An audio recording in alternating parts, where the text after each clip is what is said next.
Hey everybody, and welcome back to Legendary Language Learner. I'm Matthew Boyle, and I'm here to make language learning magical for you. And in today's video, I want to give a sort of first thoughts video about what it's like to raise a bilingual child. Because in January of 2021, my wife gave birth to our first child.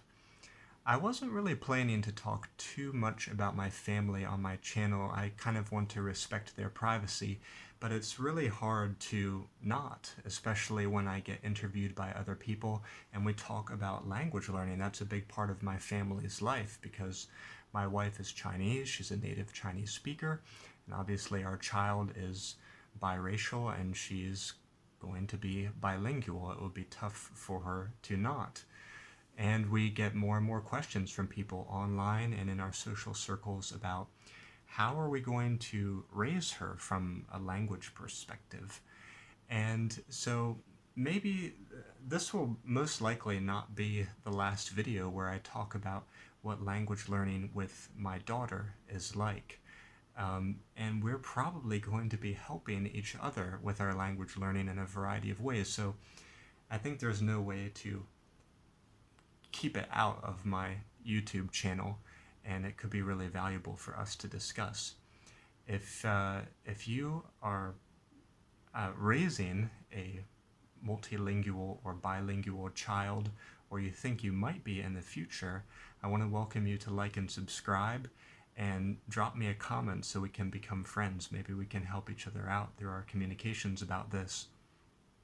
So I want to share with you some thoughts that were running through my mind, and again, nothing here is scientifically proven. I'm not an expert, and I really, half the time, I'm lucky if things go, moderately well. I'm stumbling through my life just like everybody else is. No, things are more intentional than that. I shouldn't I shouldn't disparage myself too much. But as far as things go with language learning, I don't really know what are the best practices, what are the scientifically proven methods. So I'm interested to know what you would say about this. But I started speaking to her when she was in the womb because I had learned through a little bit of research online that the unborn babies, they can start to recognize voices and they can start receiving some programming about language before even they are born. And so I would read some stories to her, and yeah, I really felt like she could understand. I really felt she knew who I was and she would respond to me, because sometimes when I would talk close to my wife's belly, she would start to move or give a kick or a punch. Whereas before that she was totally still. So that was interesting. Now she is 3 months old, and I've read a lot of stories to her. I read stories that are even way beyond her level, because I think the important thing is just to get her hearing a lot of language, give her a lot of that passive sort of input. And I do agree with what my new friend Mikhail was saying. He's at the YouTube channel Your First Second Language. Something he said was that your child may not necessarily learn as much from your actually teaching them something as they will from hearing the conversations of people around them. Mikhail, correct me if I'm wrong, but I think that's what you were saying in one of your videos. And I've noticed that. She tends to turn her head and turn her eyes back and forth as my wife and I talk to each other. So I think that's good. My wife and I have a lot of conversations with her nearby or at the table, so she can kind of listen in. As I mentioned, I read a lot of stories to her, and we also watch and listen to sort of children's TV shows or children's songs on YouTube. One thing I've noticed that's fascinating, I don't know how much she really can see or recognize on screens, but she seems to pay attention to screens, visually and auditorily. So I have to I've already realized I have to be really careful what I'm watching, what I'm listening to, because she's already paying attention to it. She's already following it. And there's a lot of times when I'm feeding her bottle, and that's a time when we watch stuff together on TV. Of course, I looked at her and talked to her sometimes, but there's a lot of bottle time. So that's also time when we may listen to songs or learn stuff together. Now, as you know, I'm a language learning card game designer. I'm really excited for the day when perhaps she's maybe 5 or 6, maybe when she's 4 we can start to get into this. But I make language learning card games, so I'm really looking forward to playing those with her at the table.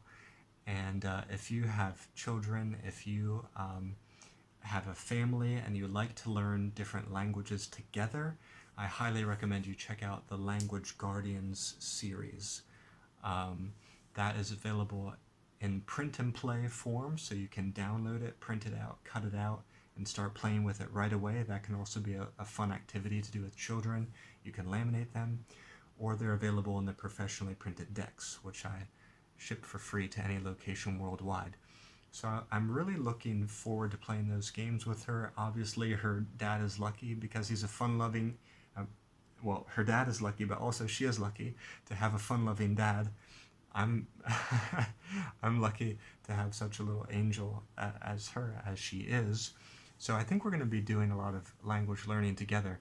And that leads me to the final point that I want to make here today, which is, I think, the most critical thing is to show your child that you are committed to self-growth, that you love to learn, and you are interested in languages. When I hear new words, when I hear different accents or different dialects, I don't close myself to it. I express my curiosity. I give some energy to people so that in return they will teach me. And that's how I make quick and easy progress and also make friends.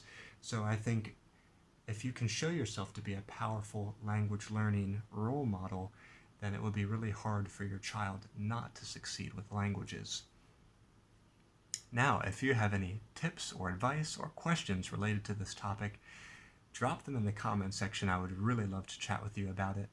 And perhaps you have a child who is 6 months or 1 year or a year and a half. I would really like to hear some tips from you, because very soon I will be there. And hopefully this won't be the last video, and I will tune in from time to time. I will post an update about how my daughter's language learning is going. And her name is Elisa, by the way. Perhaps I should use her name. And maybe, who knows, in the future of this channel you will see some little hands playing a card game with me on the table, and you'll get to hear some Mandarin and English between a father and his daughter. All right, bye-bye for now.